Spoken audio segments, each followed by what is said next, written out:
asalaamaaleykum mbokku Sénégal ñu fas yéene topp ci le président Mamadou Lamine Dianté ngir indi ay kàddu leeral yoo xam ne doomu Sénégal yépp dafa war a leer seen bopp moo xam ñi nekk ci réew mi ak ñi nekk ci bitim réew mi ak ñi nga xam ne tim ay réew lañu di jëflante ak Sénégal boobu ba léegi muy mbir moo xam ne mii mbir mu grave la mën nañoo wax ne ba Sénégal di Sénégal ba léegi ñuy wote lu mel nii mi ngi fiy soog a am li tax nag mu nekk loo xam ne lu grave la dafa jóge ci ëttu attekaay bi nga xam ne moo gën a mag ci Sénégal ci biiram la jóge muy conseil constitutionnel li tax mu grave mooy dafa dal ci ki nga xam ne kii moom mooy njiitu opposition ci Sénégal ñëpp nangu ko muy le président Ousmane Sonko ci démb xaw ma barki démb ba ñi waree jogante ci wote jiite réew mi ñëpp joxe seeni dossier ba mu mat ñu ne dafa am benn kuréel boo xam ne ca conseil constitutionnel dañ koy samp ñu tuddee ko commission contrôle des parrainages maanaam commission de contrôle des parrainages bi saytu parrainage yi mu seetal ku nekk la nga joxe ci parrainage ndax lañ la ca laaj mat na walla matut ba pare am ay yeneen kayit yu nekk ci biir yoo xam ne yi dañ ne képp koo xam ne da nga bëgg a dagaan réew mi na nga ko ci dugal ñun ñëpp ñu def Ousmane Sonko defee ko comme ñëpp naam joxuñ ko woon sax fii su parrainage waane xarañteem ak xarañte avocat yi tax na bu mu am parrainage ba dugal ko ci biir mais bi mbir mi demee ba àgg ci commission contrôle des parrainages ci biir conseil constitutionnel ñu ne ko yow daal sa candidat ñun dañu ko nangu dañ koy dàq ndaxte ci kayit yi nga xam ne joxe nga ko te ñu doon la ko laaj dafa xam benn boo xam ne moo ci manqué ñu ne kayit boobu ban la mu ne ñu ne boo joxee fanweeri junni caution yu ñu lay laaj dañ lay jox reçu wane ne joxe nga ko bu paree ñu ne da nga ko war a mottali directeur général bi nga xam ne moo yore kees gi nga xam ne fa la ñuy def xaalis bi signé wane na joxe nga xaalis Ousmane Sonko kii nga xam ne mooy Ayib Daffé di mandataire am dem ca conseil caisse de dépôt et de consignation ñu dalal ko mu joxe fanweeri million ñu won ko kayit jox ko ne ko déposé nga yow Ousmane Sonko fanweeri million mais bi mu demee ci commission de contrôle des parrainages nga xam ne kayit yi ñu lay laaj pièces yi war na mat juróom-ñeent walla fukk ñu ne ko yow daal kii nga xam ne mooy directeur général caisse de dépôt et de consignation joxu la kayit signé wane ne déposé nga fanweeri million bu loolu amut ci li article L 121 code électoral di wax sa kayit dafa manqué kon duñ la nangu te kayitu directeur boobu reçu bi moo ko ëpp firnde parce que reçu bi wane ne na fanweeri millions yam a nga ca moom la ñuy wax la formalité substantielle mais bi nga xamee ne Ousmane Sonko Ayib Daffé dem na ba déposer affaire bi 30 millions yi yemul foofu Ayib parce que dañ ne boo ko déposé ba mu am ñetti fan 72 heures da nga ñëw ñu jox la kayitu directeur général bi Ayib Daffé dem jël huissier ànd ak moom nekk man joxe naa xaalis boo xam ne bii xaalisu Ousmane Sonko la en tant que candidat léegi nag li yoon wax jox leen ma kayit bi directeur général signé parce que ñu joxe fanweeri junni yëpp defal na leen ko ñuy dawloo huissier bi di ko dawloo tey suba ëllëg ngoon tey suba ëllëg ngoon ba affaire yi jeex huissier bi ci boppam comme moom yoon moo ko may ne assermenté na dafa waat li mu bind loolu yoon daf ko war a téye comme amul kayit bi nga xam ne directeur général kees gi moo ko bañ a jox te jox nañ ko reçu huissier bi dal di bind kayit boo xam ne moo war a remplacer kayit bi nga xam ne directeur général moo ko war a jox ñu boole yooyu yépp dem déposer ko ni ñu ko waxee ci greffe conseil constitutionnel bi ñuy saytu nag ñoom li huissier bi déposé sax xooluñu ko ñu ne rek comme directeur général joxu ko kayit candidature Ousmane Sonko ñoom commission contrôle des parrainages conseil constitutionnel duñ ko nangu te li ci gën a doy waar mooy conseil constitutionnel ca 1998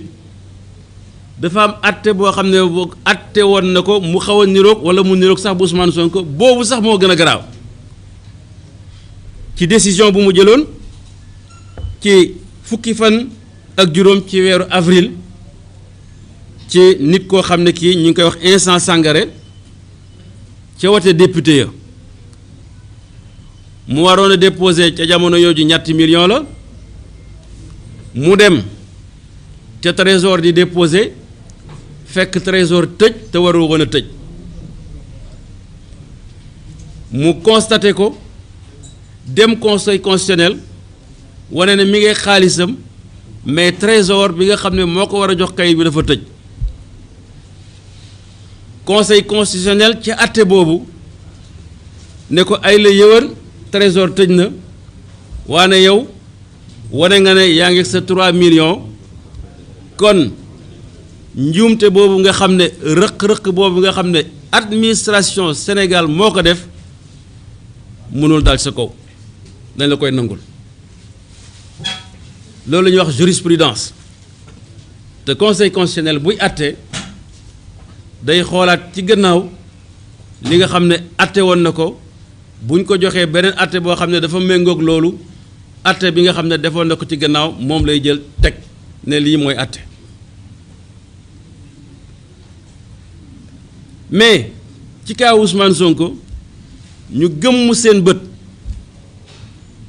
bañ a xool àtte bi nga xam ne àtte yoon la woon te àtte woon nañ ko 1998 te Ousmane Sonko li mu def ak mandataire am moo gën a dëgër junni yoon li nga xam ne Vincent Sangaré defoon na ko 1998 parce que au moins moom am na kayit boo xam ne bii caisse de dépôt et de consignation moo ko jox wane na joxe na fa fanweeri million alors tout cela bu awee ci réew mu mel ni Sénégal mu war a nekk njàqare mais li ci gën a grave mooy bi nga xamee ne jëlaat na ki mandataire am di maître Ciré Clédor Ly mu war a dem toogal ko ca commission boobu mi nga xam ne mi ngi ci conseil constitutionnel dafa am article 123 loo xam ne moom la wax article 123 bu code électoral mu ne commission boobu ñi nga xam ne ñoo ci bokk ñooy waa conseil constitutionnel greffier en chef bu conseil constitutionnel ñi nga xam ne dañuy liggéey ci conseil constitutionnel bokk ci administration bi ak technicien yi fa nekk ki nga xam ne moo fa toogal Sénat bi saytu élection yi ak ki nga xam ne moo fa toogal candidat bi moo xam candidat parti politique la candidat indépendant la wala candidat coalition la te Ousmane Sonko candidat coalition la bala ñu koy saytu yoon article L123 def na nañ ñëw toog fekkee ko mais jante wax na ko léegi yooyu yëpp toppatawuñ ko avant nga xam ne maître Ciré Clédor Ly mi nekk mandataire am ñëw na fekk na ñoom ubbi nañu dossier Ousmane Sonko kenn xamul luñ ca def ubbi ko mu ñëw toog rek ñu jël décision ne ko bon ñoom jël nañ décision yow sa candidat bokkut mu ne leen mais yaa xaytu lu xew man membre commission bi la xanaa bala ngeen di saytu Ousmane Sonko te mu yebal ma nekkal ko fi da ngeen bàyyi ma toog bokk ñu ne ko non dal di commencé woo gendarme yi et cetera pour mu génn loolu mooy violation des dispositions de l'article L123 ci ëttu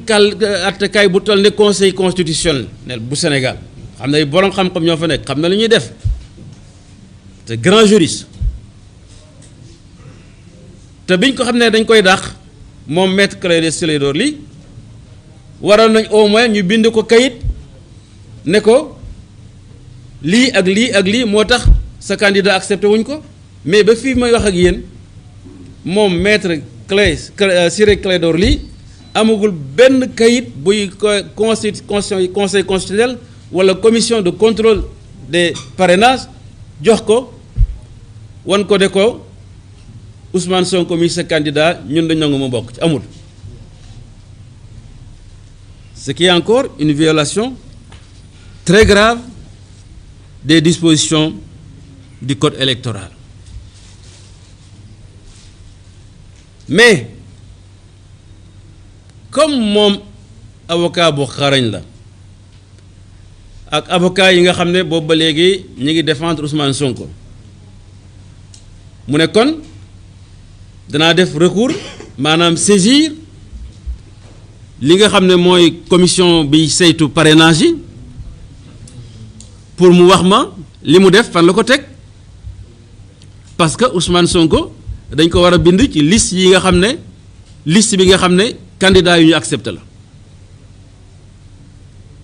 parce que bu ñu weesoo parrainage yi commission bi nga xam ne mooy contrôler les parrainages dafay tas maanaam day disparaître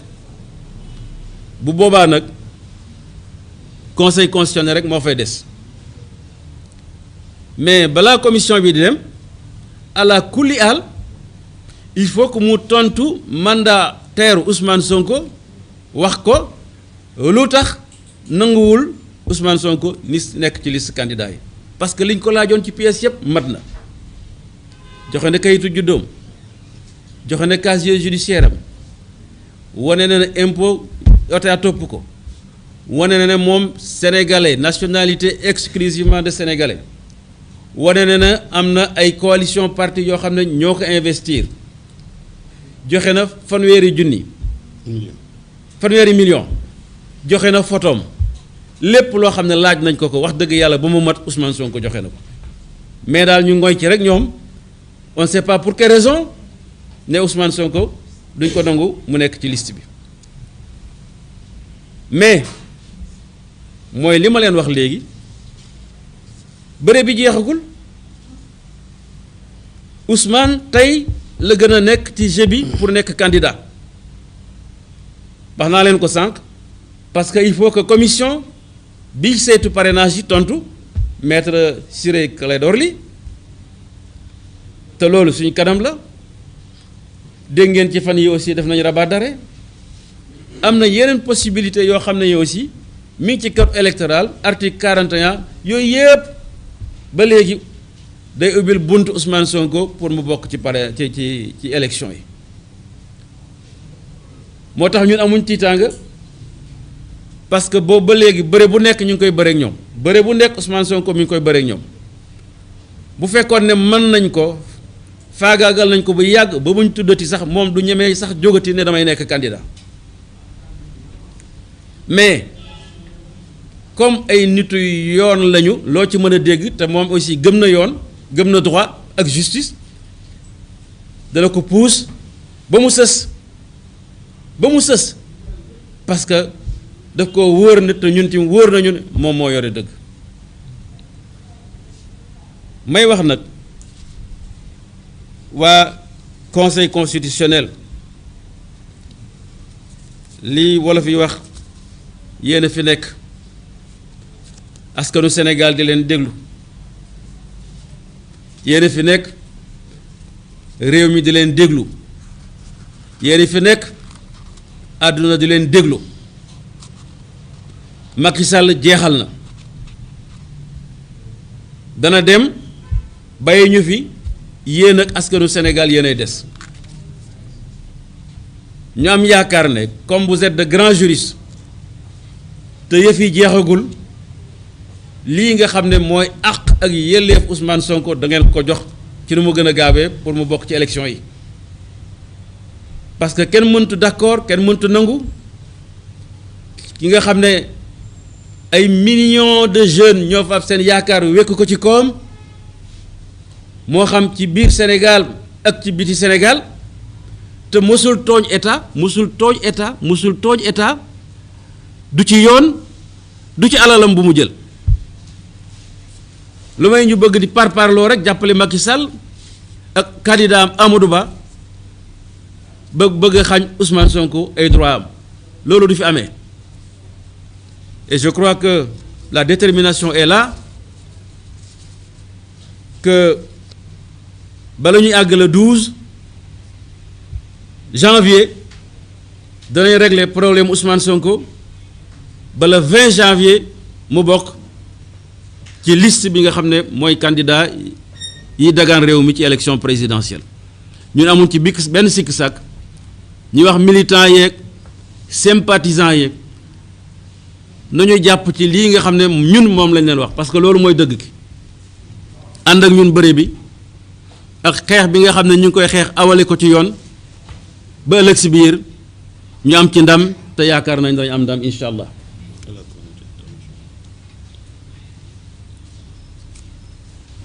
Je voudrais demander à la communauté internationale, mais aussi nationale, de nous prêter une attention particulière. Car nous sommes à la croisée des chemins. Nous allons à des élections déterminantes pour l'avenir de notre pays et en conséquence l'avenir des relations du Sénégal avec les pays partenaires, les pays amis. En conséquence, la communauté internationale à laquelle nous avons toujours lancé un appel doit aujourd'hui et définitivement prêter un regard plus solide et plus important sur le Sénégal. Parce que je le dis ici, nous considérons que votre mutisme jusqu'à présent relève en ce qui nous concerne d'une sorte de complice avec le pouvoir de Macky Sall, de complicité avec le pouvoir de Macky Sall. Combien de fois nous avons saisi la communauté internationale pour attirer son attention, alerter. Nous avons même écrit au haut commissaire des droits de l'homme à Genève, dans le cadre de Yewwi Askan Wi, pour mettre à nu les pratiques dictatoriales de Macky Sall et de son pouvoir. Nous avons été reçus à plusieurs reprises par des ambassades occidentales. Ce qui se passe au Sénégal, en ce qui concerne le processus électoral, a été même dénoncé par la commission de suivi du processus électoral de l'Union européenne. Ça a été dénoncé par la commission d'audit indépendante du processus électoral. Le département d'État américain lui-même. Mais ça s'arrête tout simplement au niveau de déclarations. Rien jusqu'à présent ne semble en mesure d'arrêter Macky Sall dans sa voie de destruction systématique de la démocratie et d'enfreinte permanente et régulière des droits et des libertés au Sénégal. Nous avons subi, nous avons lutté, nous avons combattu. Une soixantaine de jeunes ont perdu la vie au nom de la défense de la démocratie et de la liberté. Ils sont des milliers de jeunes actuellement dans les geôles de Macky Sall au nom de la défense des libertés fondamentales. Nous n'avons même plus la possibilité, en tant qu'opposition la plus représentative, de trouver un endroit où nous réunir. Nous sommes persécutés, jour et nuit. Le leader de l'opposition embrigadé, en prison. Son collaborateur le plus proche, Bassirou Diomaye Faye, qui n'a commis aucun délit, en prison. Et nous avons même parmi nous des prisonniers ambulants, parce qu'on leur fait porter le bracelet. Et on laisse Macky Sall dérouler. Ça, si ce n'est pas de la complicité, ça lui ressemble. Mais vous devez savoir que nous avons la majorité dans ce pays. Et qu'au soir du 25 février 2024, c'est à nous que vous vous adresserez, parce que nous aurons le pouvoir, Inch'Allah, par la grâce de Dieu. Ousmane Sonko aura le pouvoir. C'est pour cela que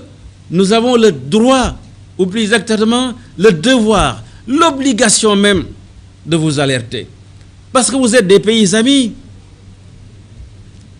vous êtes des pays partenaires. Nous ne sommes pas des va-t-en-guerre qui, arrivés au pouvoir, vont dire on coupe les relations, etc. Non. Le discours de souverainisme que nous tenons est un discours pour le respect de notre dignité en tant qu'Africains et en tant que Sénégalais. Un discours d'appropriation de nos ressources, du sol et du sous-sol, pour le bien-être de nos populations et particulièrement de ces jeunes qui par milliers prennent la mer, certains pour y mourir, alors que nous avons la solution. Macky Sall n'a pas la solution. Parce que toutes les ressources ont été dilapidées. Et aujourd'hui, il se passe des choses très graves, encore sur lesquelles nous voulons attirer votre attention. Il s'agit d'une décision rendue par la commission de contrôle des parrainages du Conseil constitutionnel concernant le candidat Ousmane Sonko. Ousmane Sonko, comme tous les prétendants à la présidence de la République, a déposé tous les dossiers relatifs, tous les dossiers dont fait mention l'article L121 du Code électoral. Mais, au moment de la validation des parrainages, la commission de contrôle des parrainages dit à son mandataire: oui, votre dossier est incomplet parce que vous n'avez pas déposé une attestation du directeur général de la Caisse de dépôt et de consignation confirmant que vous avez fait un dépôt de 30 millions au niveau de cette caisse. Mais qu'est-ce qui s'est passé réellement? Le mandataire Ousmane Sonko a déposé en bonne et due forme les 30 millions. Après le dépôt, une quittance lui a été remise, une quittance en bonne et due forme. Et le code électoral dit, ou bien l'organisation de la caisse de consignation et de dépôt et de consignation dit, après ce dépôt, dans 72 heures, on vous délivre une attestation signée par le directeur général. Ce que Ayib Daffé, après 72 heures, a fait parce qu'il s'est rendu à la direction générale de dépôt et de consignation, accompagné par un huissier qui est assermenté quand même, dont les écrits font foi jusqu'à prescription, jusqu'à faux, comme on dit. Et le directeur général de la caisse de dépôt et de consignation, qui est un militant de l'APR, de Benno Bokk Yakaar, du parti de Macky Sall, a fait du dilatoire en ne voulant pas le recevoir, en ne voulant pas lui délivrer cette attestation. L'huissier de guerre lasse avec le mandataire a constaté ce refus du directeur général de la caisse de dépôt et de consignation et a constitué le dossier de Ousmane Sonko qui est constitué, je crois, de 9 pièces ou 10. Mais au moment de l'examen de la candidature ou du parrainage d'Ousmane Sonko, on lui dit non, vous n'avez pas l'attestation signée par le directeur général. Or, il y a une jurisprudence du Conseil constitutionnel de 1998 dans une affaire pour laquelle il avait été saisi par Insa Sankaré, qui représentait une liste pour les élections législatives. Ce monsieur, Insa Sankaré, à l'époque c'était une caution de 3 millions, devait faire le dépôt auprès du Trésor. Et quand il est arrivé sur les lieux, il a trouvé que les services du Trésor étaient fermés, ce qui ne devait pas se faire parce qu'ils ont fermé avant l'heure. Il a prouvé qu'il est de bonne foi, qu'il s'est présenté, mais que les services du Trésor étaient fermés. Que dit le Conseil constitutionnel à cette époque? Dans sa décision rendue le 15 avril, décision numéro 3E 1998, du 15 avril 1998. Le Conseil dit, nonobstant l'absence de récépissé du trésorier général, il y a lieu de constater que la preuve est établie que le cautionnement était disponible et a été présenté au ministère de l'Intérieur avant l'heure légale de la date de clôture. Par conséquent, cette candidature a été acceptée. Mais Ousmane Sonko a fait plus quand même. Il a la quittance. Il a la quittance constatée par l'huissier et constatée aussi par l'huissier que c'est un refus de la caisse de dépôt et de consignation de lui remettre l'attestation du directeur général. Et on lui dit, vous Ousmane Sonko, votre cas est exceptionnel, vous êtes responsable des turpitudes de l'administration. Vous êtes responsable des turpitudes de l'administration. Ça ne s'est jamais vu. Pour notre plus illustre institution judiciaire, où se trouvent quand même de grands juristes, on les connaît très bien, si cela n'est pas une décision politique, ça lui ressemble. Et c'est extrêmement grave. Alors, un bon avocat, Maître Ciré Clédor Ly, qui est le mandataire du candidat Ousmane Sonko, a saisi la commission de contrôle des parrainages pour qu'elle se prononce sur sa décision. Parce que l'article 123 du Code électoral énumère les membres de cette commission. Et parmi les membres de cette commission, le représentant du candidat. Mais au moment de l'examen du dossier du candidat Ousmane Sonko, ils ont fait fi de la présence de son mandataire. Ils ont examiné son dossier sans son mandataire, Maître Ciré Clédor Ly. Et quand il a voulu leur faire cette remarque, on a dit, monsieur, vous n'avez rien à faire, etc., vous pouvez partir, avec tout simplement une notification verbale. Il n'a pas reçu de notification écrite sur les raisons pour lesquelles ils n'ont pas voulu retenir la candidature d'Ousmane Sonko. Cela prouve tout simplement que Ousmane Sonko, contre vents et marées, aujourd'hui est plus que jamais dans la course pour l'élection présidentielle. Vous avez vu, les avocats ont fait un rabat d'arrêt et ça peut encore se poursuivre au tribunal de Ziguinchor parce que les dispositions de l'article L41 du Code électoral le lui permettent.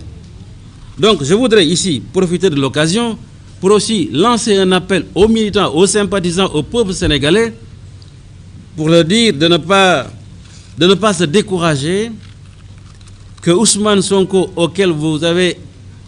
accordé votre confiance pendant longtemps, qui porte l'espérance de millions de jeunes Sénégalais et d'Africains, est encore aujourd'hui dans la course pour l'élection présidentielle. Je vous remercie. Merci, Président Habib, pour ces mots très forts. Et je crois que le message a été bien entendu. Nous laissons la parole à la présidente Yacine Fall.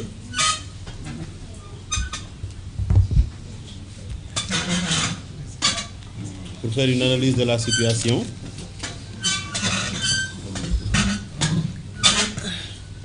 Yacine, vous avez la parole.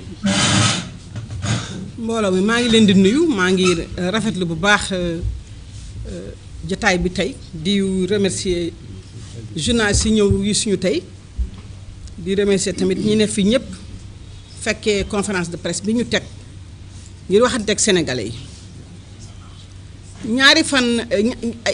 ay ñetti fan ci gannaaw le 3 janvier dañu bindoon benn bataaxal boobu ñu bind ko sénégalais yi bind ko tam africains yi bind ko communauté internationale bi mu ñu tasaare ko fu ne nag te ci bataaxal boobu dañu doon dànkaafu di woo conseil constitutionnel ngir mu def yoon def dëgg ndaxte dañu gis ni ministre de la justice Ismaïla Madior Fall moo tegoon yoonu fraude électorale bëgg ko tabax fraude électorale mi ngi tàmbali ci naka la ñuy def ba ne Ousmane Sonko du candidat mu jóge ci loolu dem ci ministère de l'intérieur bi nga xam ne bi ni war na tëdd njaaxandaay te ci yoon warul sax yore élection ndax bu ngeen xoolee ni Abdou Diouf comme Ablaye Wade dañu nangu woon jël personnalité indépendante jël ko ni ko jëlal nga jiite élection yi ngir élection yi aw yoon Macky Sall ñu laaj ko mu ni duma ko def mu jël ministère de l'intérieur boobu direction générale des élections jël dooleem takk jëb ju borom ni Ousmane Sonko du fi jëlee kayitu parrainage ñu jóge ci loolu ñaari juge moo tax damay wax patriote bu leen xaddi ndax amoon na temps ñu bare découragé ni dootul am mais ñaari jugement moo taxaw Ziguinchor ñu dem Cour suprême avocat dégg nga procureur général bi acté ni wax ni Ousmane Sonko dañ ko war a dugalaat ci liste yi ñu dem tribunal de Dakar ñu joxaat ko ay droit am ñu ni nag bi boobaa nag ñu bind conseil bind ni conseil constitutionnel addinaa ngi lay xool addinaa ngi lay déglu tey jii le 5 janvier c'est un jour J bés bu am solo la ci décision bi ngay jël mu doon décision boo xam ne bi ñëpp a ngi lay xaar ñëpp a ngi lay déglu ngir nga def dëgg topp jugement yi nga xam ne teg nañ ko nga topp jugement yooyu def dëgg mais tey ñun conseil constitutionnel daf nu bett ndax jàppoon nañ ni bu xamee ne Macky Sall jeexal na mu xam sénégalais yi fan la ñu teg Ousmane Sonko sénégalais yeeg jeunesse beeg góor ñeeg jigéen ñeeg mouvement yi fi ne ñëpp teg kii ni kii la ñu bëgg muy suñu candidat mu war a taxaw ni kon damay bàyyi peuple sénégalais ñu tànn ki nu bëgg ma àtte dëgg mais ñu jox ko ay dossier mu fexe ba ñu jàpp dossier yooyu di ko lajbat ndax ubbi dossier boo xam ne dañ ko tëj candidat bu ne nga bàyyi ko mu indi mandataire mu représentant mu taxaw nga ubbi yow Ousmane Sonko nga ubbi dossier am ci gannaawam ñëw naan leen dafa manqué te mu leer la ni yow dossier koyit yi comme ni ko président Habib waxee benn dossier manqué wu fi ñi ngi yaakaar nag ni après suñu ay techniciens yi suñu ingénieurs yi suñu informaticiens yi buxum ak dëngate yi ñu fi génne yépp fan yi passé dak yaakaar nañ conseil constitutionnel dinañu toogaat xam ni fii kenn mënu fi nax kenn mënu fi jaay doole kenn ñu ñoom ay sénégalais lañu te doo am droit te sénégalais ba jale bu ne da nga am droit wu tànn ki nga xam ne kii mu nga bëgg mu nekk sa président en 2024 le 25 février 2024 te kooku conseil constitutionnel amul droit di ko xañ sénégalais yi amul droit di xañ sénégalais yi Ousmane Sonko nekk candidat ndax tegu ko fen surtout nag bi nga xamee ne am na ñoo xam ne ñaari candidat lañu nekkuñu ci fichier bi te bàyyi nañ leen ñu jot ay kayit ba taxaw tey Sénégal conseil constitutionnel waroon na def histoire ñeenti candidat ñi ngi ci prison ñeent ay junniy nit ñi ngi ci jeel ñi ngi ci prison bi kon tey dañ ko doon xaar feneen fudul di boo ay police naan ñi génnal te teguñu ko fen kon nag ñi ngi koy ñaan juróom-ñaari attekat yi juróom-ñaari juge yi nga xam ne wax ji jeex na ñoom ñoo dese mbir mi ñu def dëgg jox Ousmane Sonko li nga xam li mooy droit am wane na firnde yëpp wane na preuve yëpp ñàkk nag bañ a ubbi nga xam nga ne amuloo loo wax warul tere ubbi dossiers yi nañu ubbi dossiers yi te ñu def yoon. man nag dama nekk ko xam ne kii booba du mois de juillet ba léegi maa ngi waxanteeg bitim réew waxanteeg africains yi ci institution africaine yi muy commission de l'homme des droits de l'homme et des peuples def nañu résolution le 4 août 2023 di dànkaafu Macky Sall di dànkaafu état Sénégal nee nañu def dëgg nañu bàyyi dóore bi nañu bàyyi reye bi nañu bàyyi tegg yoon bi nañu respecté constitution sénégalaise te nañu bàyyi Ousmane Sonko mu nekk candidat mu nekk tamit ay kuréel yu dul jeex ci àddina bi taxaw bind ko wax ko duma leen nommer mais ñooñu ñëpp tey ñi ngi xool Sénégal mais nag ñi ngi leen di wax ni rek bind rek doyatul tey taxawaay moo de dégg naa ñu ne Union européenne ñi ngi préparé ñëw fi mais ñi ngi leen di wax ne Union européenne mu ngeen fi ñëwee na ngeen fi ñëwu dëgg ak taxawaay duñu nangu kenn di ñëw ba jour de scrutin nga ne ay mbir yi aw na yoon élection processus la élection dañ koy tàmbalee fa candidat yi di taxaw ba bisu vote ak fa ñu natte fa ñu wàññee kon nag bu dee ñoom dañu ne dañuy xool képp ku ne da ngay xool ngay institution africaine ngay président indépendant ngay état tàmbalil xool li xew Sénégal tey nga ŋaañu ko ba ñuy dégg ko loola sénégalais yi di xaar dinaa ci sànni rek ay baat ci anglais. I would like to really state here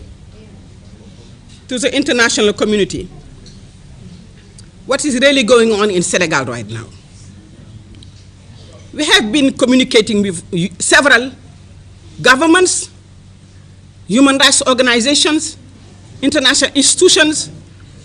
independent leaders about the situation we are living right now in Senegal. With thousands of people in jail, with 4 candidates in jail, including the leader of the opposition, Ousmane Sonko. We have been in a process that has been set in motion for electoral fraud.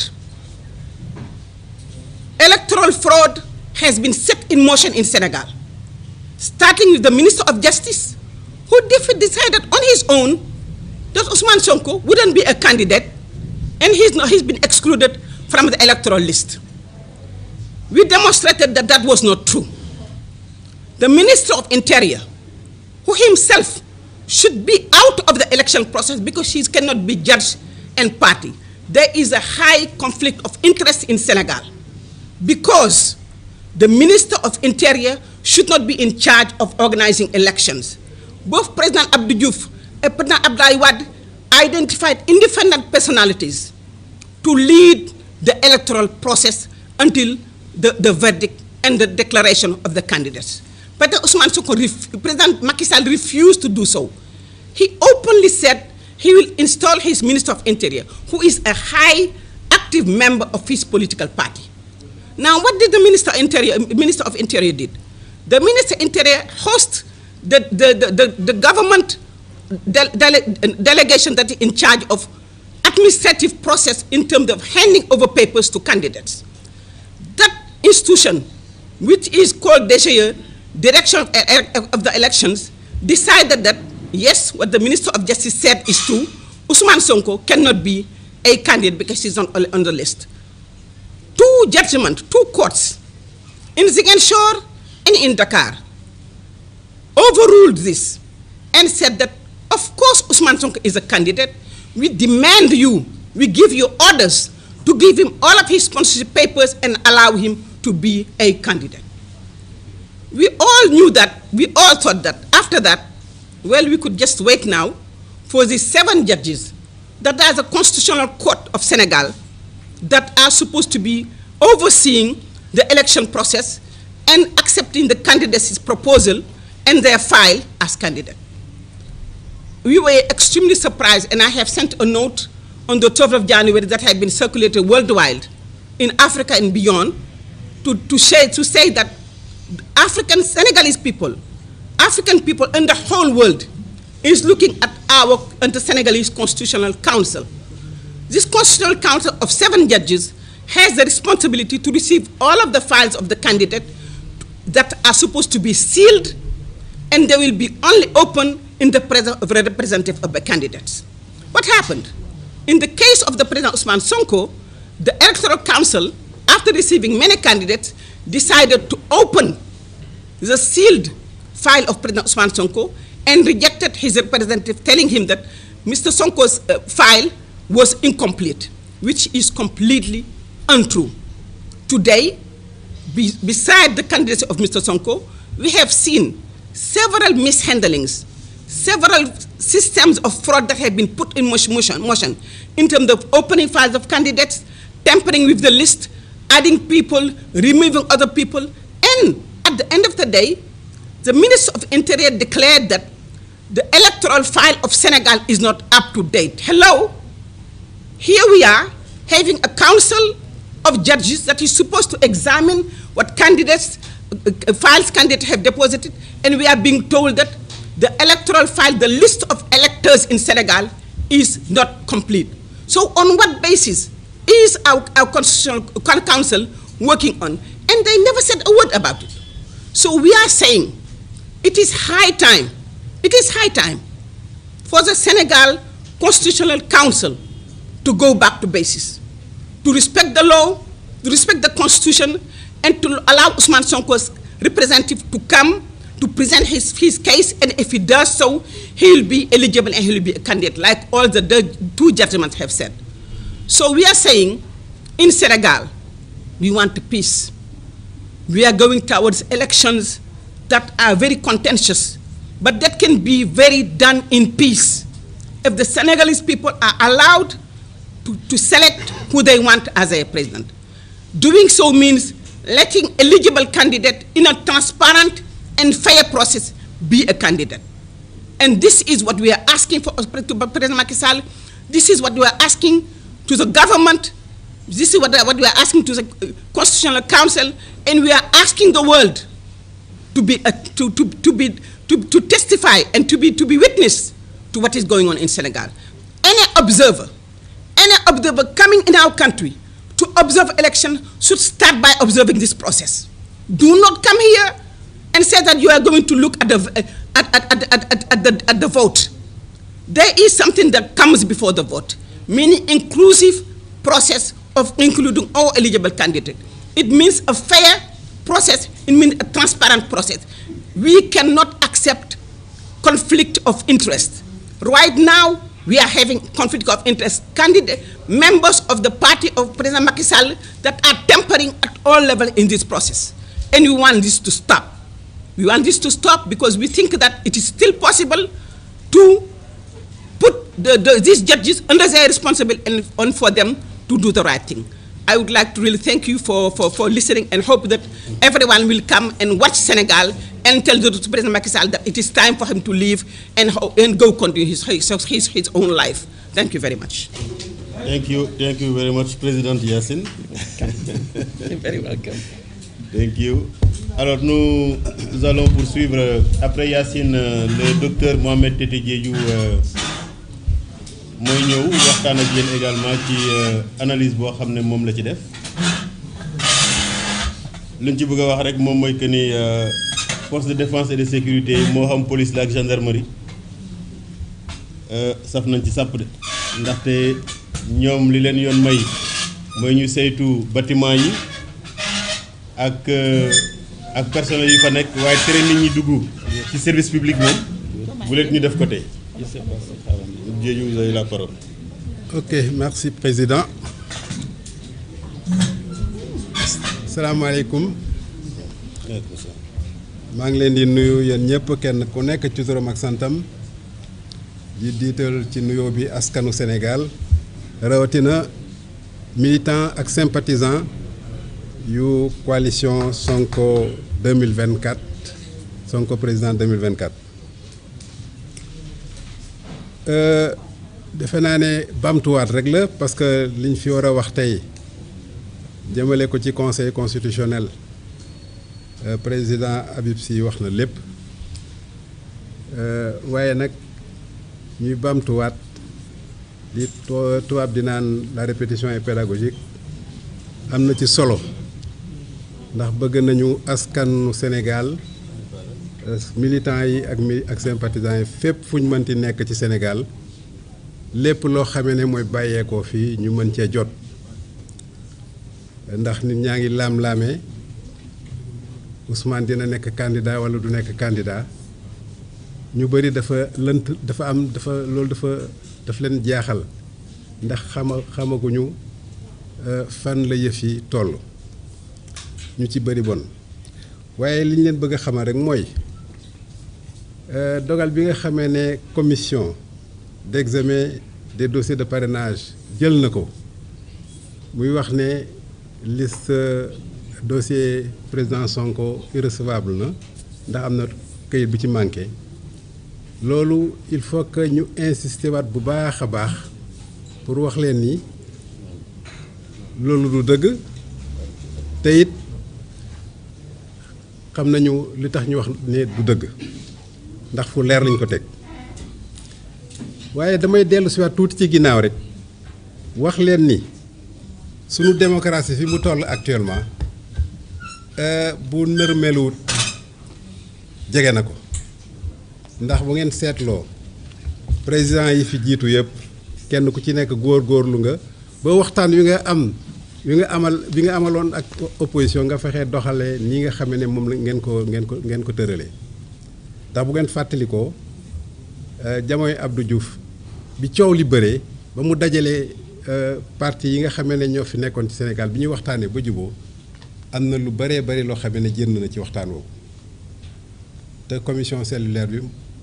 moo doon doxal boobu moo doon superviser woo waxtaan loolu waraloon sax ñu dem ba juboo ci ni ki war a organiser élection warul bokk ci benn parti te defe naa ne loolu la Abdou Diouf doxal ndax Mamadou Lamine Cissé bu ngeen fàttalikoo moo mujj woon nekk ministre de l'intérieur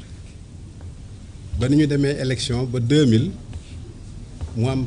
première alternance démocratique lu mel noonu aussi président Abdoulaye Wade doxal na ko ndax Abdoulaye Wade Cheikh Gueye la nommé woon comme ministre chargé des élections am benn observatoire national des élections bu mu tëraloon def fa Mamadou Niang donc ñooñu ñëpp di ay personnalité net yoo xam ne ñoo doon saytu mbiru élection yi biñ agsee nag ba alternance deuxième alternance amaat en 2012 booba la fi commencé jaxasoo ndax kii nekk tey ministre de l'intérieur wóor na àddina bi yëpp parti bi mu bokk mooy parti bi nga xamee ne moom moo jiite réew mi fi ñu toll nii fexe nañ nag lu ne waaye ba léegi mënuñoo am ci biir ci président Macky Sall mu may ñu teg ci kaw ministère de l'intérieur benn personnalité neutre waaye pour dellu siwaat nag ci dossier Ousmane Sonko bi jalgati bu njëkk bi wax nañ ko fi jalgati bu njëkk bi mooy ubbi dossier am commission bi nga xamee ne mooy saytu parrainage yi ubbi dossier bi te mandataire bi taxawul mandataire bi fekkeewu ko mandataire bi dafa ñëw rek ñu dellu ko dossier bi ne ko dossier incomplet xam nga loolu dafa rafetul ci démocratie ndax code électoral mooy code bi nga xamee ne ni élection ni ñu war a doxalee opération électorale daf ko définir de A à Z lépp loo xamee ne moom mooy commencer ci inscription yi ba ni ñu accès ci conseil constitutionnel commission nan ngay mën a ubbee dossier boo xam ne dañ ko scellé te kii nga xamee ne moom mooy mandataire u candidat bi teewul loolu mooy doxal yaa ma tey rek mais dama bëgg a xamal nit ñi ni surtout militants yi ak sympathisants yi bu mu tax ñu xàddi ndax lu waay jéem ci ay pexe te mu wóor la ne pexe yi du ay pexe yu jub ak noo mën a def li ñuy wax rek ne vérité mooy mujj triompher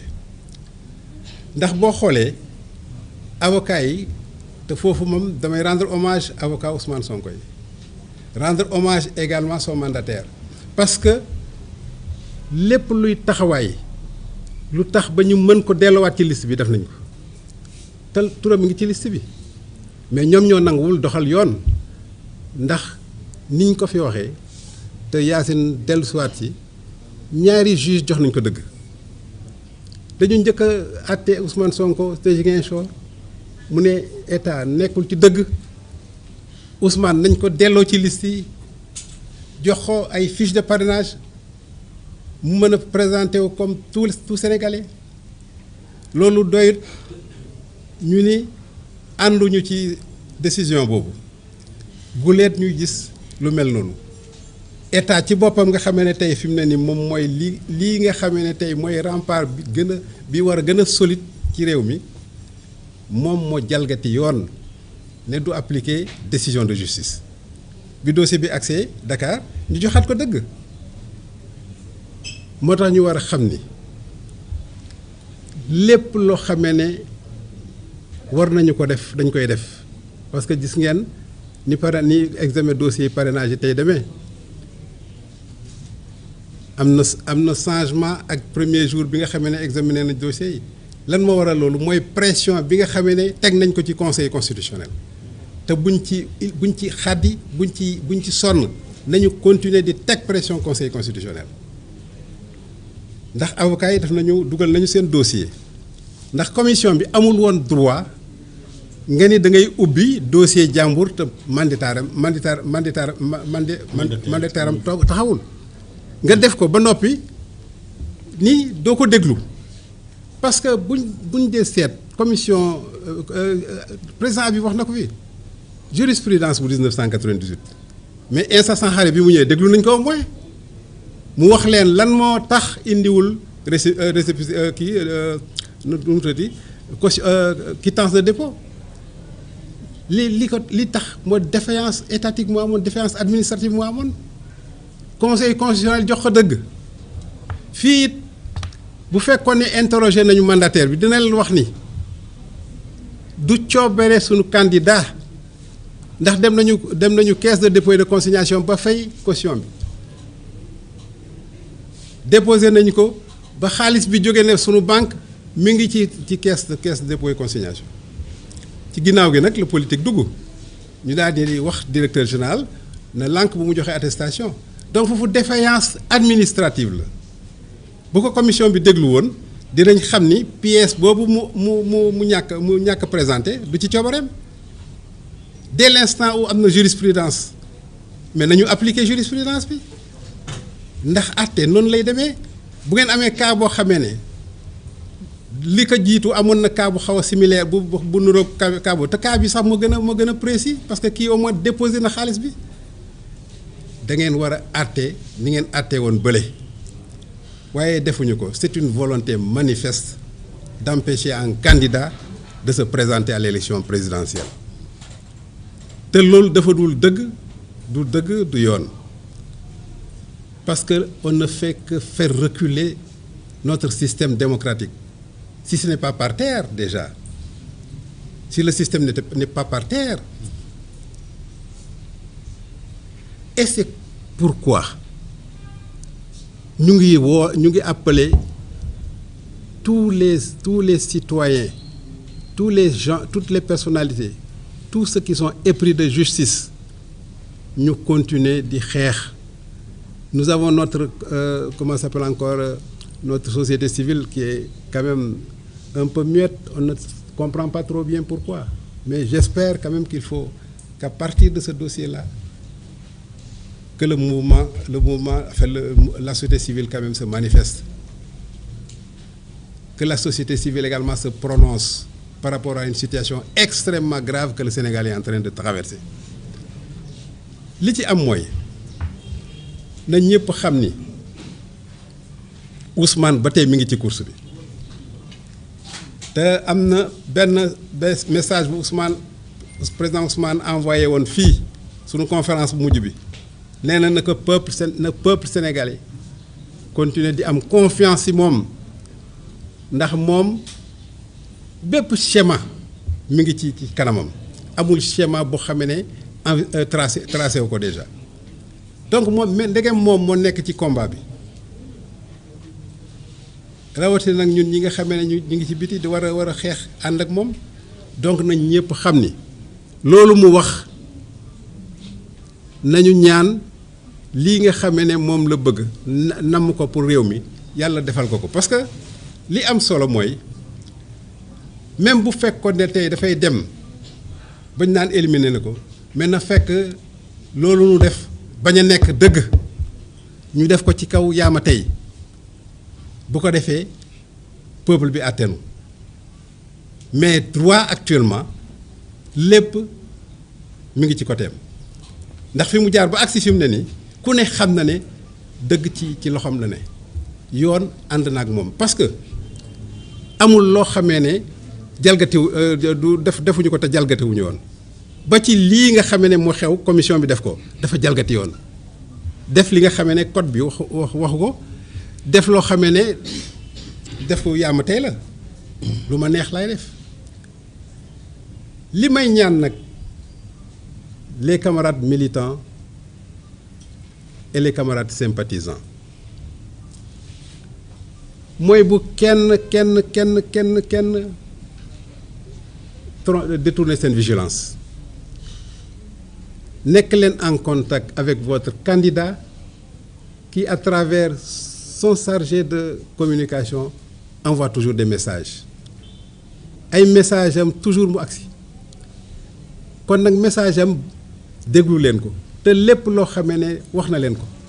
ngeen def ko ndax moom nee na leen na ngeen ko may mu déroulé am leen confiance yi moom te mi ngi déroulé kon nag ñoo ngi ñaan askan wi képp koo xamee ne Ousmane nga wax Ousmane nga àndal na nga xam ne Ousmane ba tey mi ngi ci course bi kon nag na ngeen am garder patience xam ne Ousmane incha allah dossier am dina jàll te dina nekk candidat à l'élection présidentielle je vous remercie. Merci docteur Mohamed Teddy Diédhiou ñu may le capitaine Touré Seydina Oumar Touré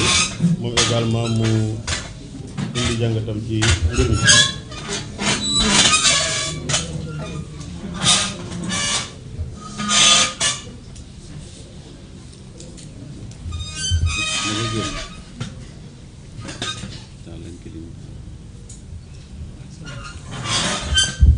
asalaamaaleykum mbokki Sénégal maa ngi leen di nuyu di leen sant maa ngi nuyu journalistes yi ñu fi teew yëpp maa ngi nuyu aussi collègues yi fi teew en fait yéen a ngi may dégg bu baax voilà ma ne maa ngi leen di nuyu di leen remercier ci présence bi di nuyu Sénégalais yi yëpp di nuyu aussi président Habib Sy ak ñu fi teew ñëpp. voilà man bu ma commencé ci wàllu xeexu injustice ba léegi dama mus a wax ne que le problème du président Ousmane Sonko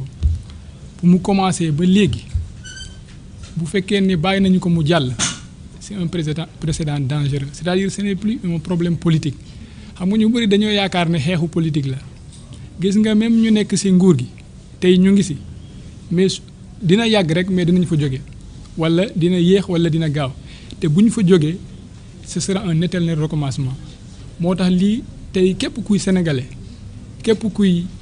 sénégalais koo xam ne réew mi moo la ñor da nga war a jóg xeex ko que nga bokk ci parti Ousmane Sonko que nga bañ ci bokk que foo mënta feete ci société civile da nga ko war a xeex parce que c'est un problème de génération c'est un combat de génération parce que bu jàllee dinañu ubbi fenêtre boo xam ne suba ku fi mënta nekk président bu ñëwee bu ko nit neexulee sax dafay ne bu leen ko jox fiche rek ñu bañ ko jox fiche parce que boo leen xoolee depuis tribunal Ziguinchor ñu ñëw ci tribunal de Dakar ak lu fi xew da ngeen di xam ne léegi jaay doole la man dégg naa président Habib Sy di citer ay articles ak ay jurisprudence man je pense que y a plus lieu de le faire parce que les gens loolu kenn du ko respecter léegi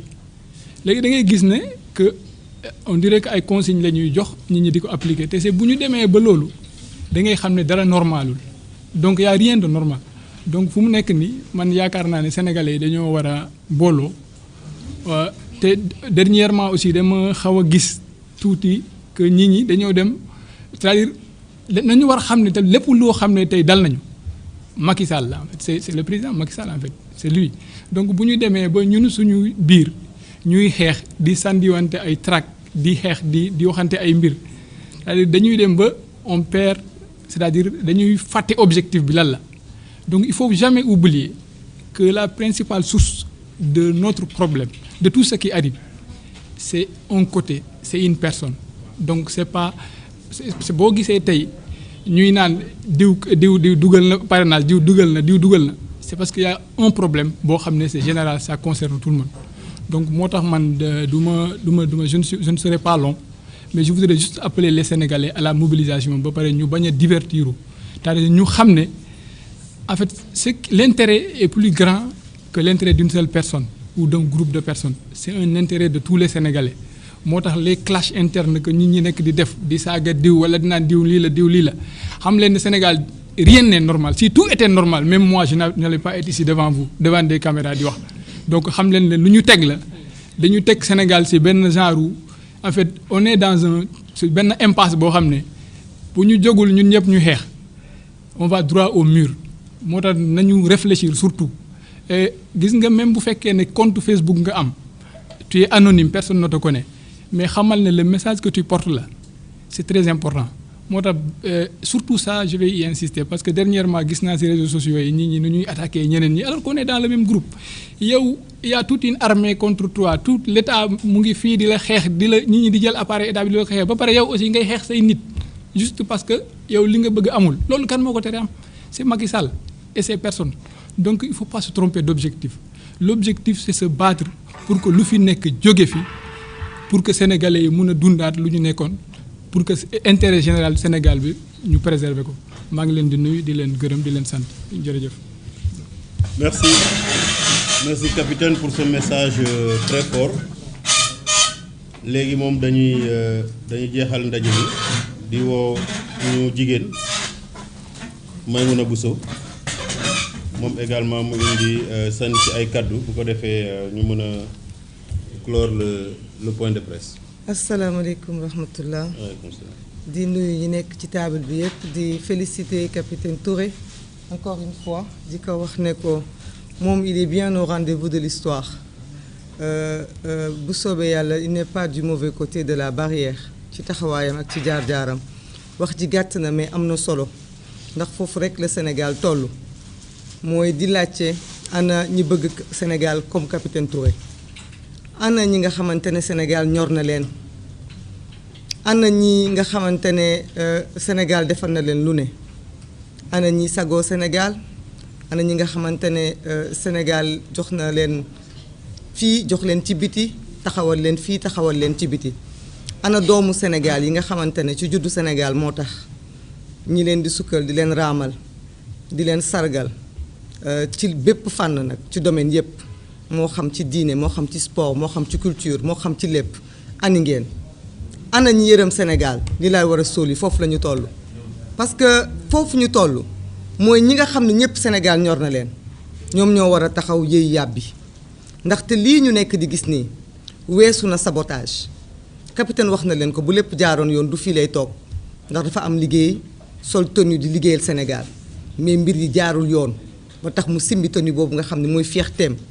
mais nag tenue boobu ci turu Sénégal la ko solee woon kon Sénégal moo nekk ci kawam ñun ñëpp Sénégal moo nekk suñu kaw waaye am na koo xamante ne mu ngi fowee Sénégal waa président Macky Sall mu ngi fowee Sénégal mu ngi saboté mu ngi def lu ko neex mu ngi jël li nga xam ni moo tax moom mu nekk son excellence le président de la République tëj ay nit ci article 80 ak ci leneen ak leneen di ko fowee ndax tey bu ñu demee ba jëm ci élection présidentielle war a tànn ñi ëpp dayoo ñi ëpp légitimité ñi sénégalais yi bëgg ñi sénégalais yi xàmme nga jël sa conseil constitutionnel jël ni administration mel ni ku yor tame yu réet boo fattee ñetti baaraam tame yu réet bu ñu fattee ñetti baaraam benn baaraam bi Ousmane Sonko bu mu jàll moom nga fatt ci tame bi ba ca des képp ku ko xam ku ko bëgg ku ko jege ku ànd ak moom ku safoog moom bu mu jàll ba ca des nag sa yaama neex loolu moom mooy pour layal ko ndax am na candidat yoo xam ni pour layal la am na ñoo xam ne sax jéem nañ leen téye téyelu pour ñu bokk ci coow yi ñu téye bu ko defee ku wax ñu wax ku wax ne dañ maa téye ñu ne ak manit yokku ci débat bi di wax rek jël dëkk bi def ko man la neex maa tey man la neex man maa tey ci loolu lañ nekk ndax gis ngeen tamit yuréet bi tey keroog dañ cee fattoon ab morso xaw a am ñu téye te ñu ne yuréet injustice weesuwul loolu jigéen ak jigéen ah kay ñun ñëpp on est des femmes ak ñëw féministes mais toutes les femmes ne se valent pas déedéet jigéenu jàmbaar yi xàmmee nañ leen jigéen ñi di xeex xàmmee nañ leen jigéen ñi am légitimité xàmmee nañ leen jigéen ñi nga xamante ne boobu ba léegi ñu ngi naan nii di ñàkk di sànni xàmmee nañ leen jigéen ñi nga xamante ne bu ñu taxawee sénégalais xàmmee leen ah kay kii mës na maa xëyal mës na maa gontul mës na yëg ci combat bi mës na yenu combat bi xàmmee nañ leen lii élection présidentielle la du fo te président Macky Sall se joue de nous il se joue du Sénégal ana doomi Sénégal yi bëgg Sénégal kañ ngeen di fippu kañ ngeen di taxaw kañ ngeen di yëkkati seen kàddu kañ ngeen jàpp ni fii la barrière bi fii lañ war a yem am ngeen muñukaay de sénégalais yi am nañ muñukaay lool lool lool lool ñu toll ci loolu toll ci sélection boobu kon ñu ciy def lu leen neex ñun de foog naa ni man de maa ngi xaar ba kenn dama Bassirou Diomaye Faye amul parrainage ndax maa ko signé maa ko bind maa ko recopier waaye foog ngeen ni mbir mi Bassirou Diomaye la wala ñiy toog ci table bii la déedéet mbir mi sax da ngeen foog ni Ousmane Sonko la ñun ki ñu àndal dal na xel de parce que li tax mu dal xel mooy président Ousmane Sonko lépp lu ko war ci yoon def na ko wàccoo na ak yoon dossier am dafa complet parce que li ci manqué du coobereem li ko tere manqué ñoom ñoo ko ci deful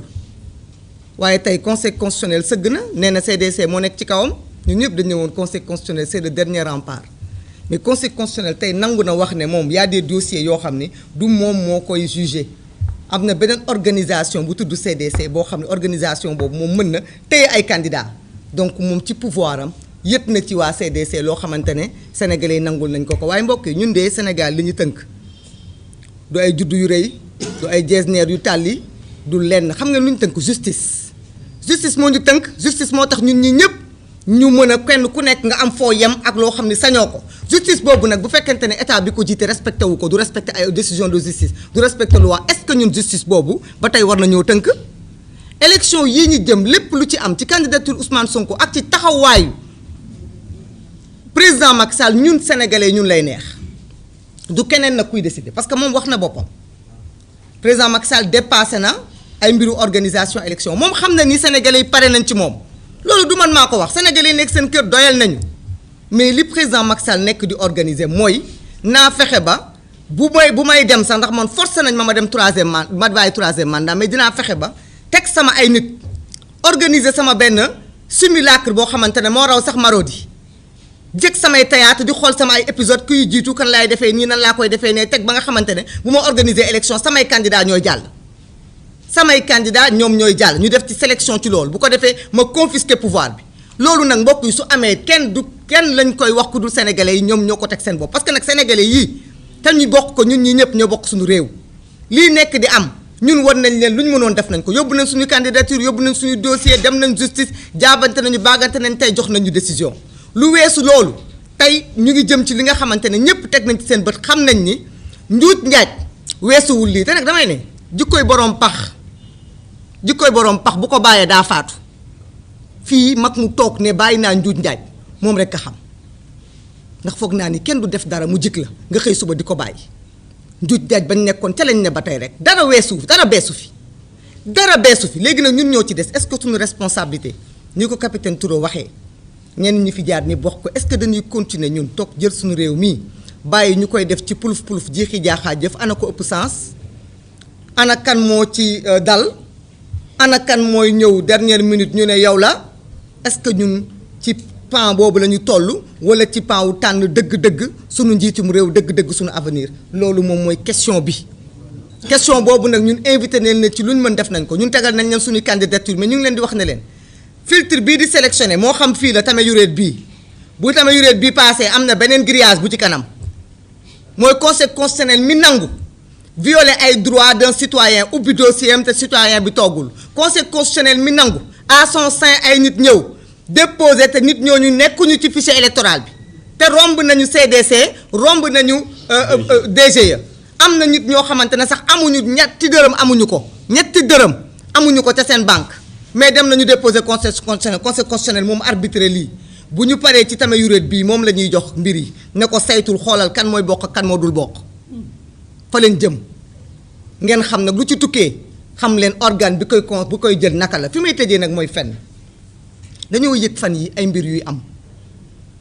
ndaxte nag ku yor sa réew yor say xale joxoo leen jàngaloo leen joxoo leen métier joxoo leen xaalis di luubal di dem ñoom ñu am ku ñu bëgg ci seen xol ba heure boo dajalee ndaje moo xam match la moo xam leneen la ñu sonkorisé ka nga jël tëj ko kaso ñu di ko woy naan ko sonko namm naa la mu naqare la léegi ba ngay wër di jàppe tëj kaso foog ngeen ni c'est normal le directeur de la CDC parce que moom fële ci Mbour amu fa légitimité mu war a mën a yóotu des militants de Pastef porter leen plainte ba ñu teg leen mandat de dépôt parce que sonko namm naa la ñun ci réew moom lañ toll réew mi nga xamante ne léegi tudd turu ab sénégalais sax woyal ko yaawoo dalay naqari bañ ciy tëj ay nit réew moom leen toll nii réew moom leen toll Sénégal il faut ñu waxante dëgg policiers yi nekk leen nit administration bi nekk leen nit Macky Sall jeexal na day dem yoonam ñi ngeen di jàpp pour lan ngeen leen di jàpp ci IAO xanaa procès verbal bi IAO ngeen di bind ci kaw lan ngeen di bind ci procès verbal bi danoo sonkérisé moom ngeen di tëjee nit ñi tëj ngeen nit ñi pour façon délit bu ne léegi délit bu bees ngeen génnee non mais il faut quand même être sérieux dans ce pays là nañu arrêté ñi ñuy jàpp ndax loolu nag dama ciy wax ne li ñuy jàpp ce n'est rien d'autre que pour intimider ñeneen ñi parce que xam nañ ni ñoom duñ fi campagner xam nañu ñu nag ñoom la fii ci tali bi dëkk bi ñun ñoo leen fi ëpp on est majoritaire ku mënul woon wooy Tata Yacine boo yeboo nga dem jël sa baat bi naan ci lem dinañ leen woy ba ngeen naaw fu ngeen dugg dinañ ngeen fa fekk dinañ leen kar ci koñ yi kar leen ci mbedd yi kar leen ci stade yi fu àdduna tase ñu won leen ki ñu bëgg fu àdduna tase ñu won leen ne da ngeen ne minoritaire nàmm leen seen ay baat waaye bu weesoo nàmm seen baat nàmm leen seen ay carte wax nañ leen ko barki démb parce que carte yi ñoom ñooy fal waaye nag nàmm leen seen ay xel itam parce que xel nag jëriñ lu dul xalaat ndax fii ñu jëm ñu ne yéen a fa jëm de waaye dina am moment boo xamante ne kenn ci yéen warul xaar ñu naan ko jógal taxawal demal wala toogal parce que nag dama ni am na fu ñu toll kenn ku nekk da ngay jël sa responsabilité man de lii ma gis xaw ma kañ lay yem mais xam naa ni man bu may jël sama responsabilité du ma ñëw naan jante lève-toi parce que loolu dañ ko fi tere dans un pays hors la loi on empêche on interdit aux gens de dire levez-vous parce que les gens doivent peut-être rester toujours couchés. Maintenant, au Sénégalais, chacun d'entre eux doit savoir à quel moment je vais arrêter d'être couché, à quel moment je dois me lever. Loolu nag xel yu ñu nàmm éveiller continuer c'est très bien conscientisation bi nit ñi am dëgg la les gens ne peuvent pas être toujours focus mais nag ce focus là revient encore plus d'actualité maintenant parce que nag on est à 1 semaine voire 2 semaines ci déclic de notre avenir fii gis nga 5 ans yi di ñëw bu ñu càgganee ba lii raw ñu lu nekk dinañ ñu ko fi tegal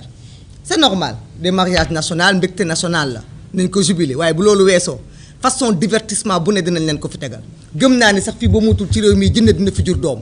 lépp rek pour divertir leen yéen ak yéenay xool ndax pënd bu romb yóbbu leen lu waay yomb kenn ku ne na ca sarax wax ko ci il faut qu'on reste concentré parce que on est devant notre avenir il faut qu'on reste sur ce cap là ce focus là il faut ñu xam ni concentration maximum di xàccandoo di dóorandoo di wax ci l'essentiel mais fekk ñu ngi leen di topp ci seen wax yooyu ku wax fee ñu jottali ko fële on se disperse benn candidat la ñu am il s'appelle Ousmane Sonko am nañ yeneen candidat ñu ngi fii ci biir table bi candidat yooyu kenn ku nekk ci ñoom sa dossier mu ngi ci table bi sa dossier dinañ ko topp ni ñu toppee dossier Diomaye di ko toppee dossier Habib di ko toppee dossier Cheikh Tidiane di ko toppee dossier opposition bi yépp di ñaan nag opposition bi ñu dajale seen loxo la vraie opposition il n'est pas trop tard pour se donner la main na ñëpp àndu ñu joxante loxo parce que nag c'est ensemble qu'on va fermer cette page néfaste cette page négative du président Macky Sall ouvrir une nouvelle page pour le Sénégal donnons-nous la main et sacrifions-nous parce que jot na dëggantaan pas le site nag mais juste jot na la wolof quoi voilà mais merci beaucoup voilà donc merci Maïmouna ñoo ngi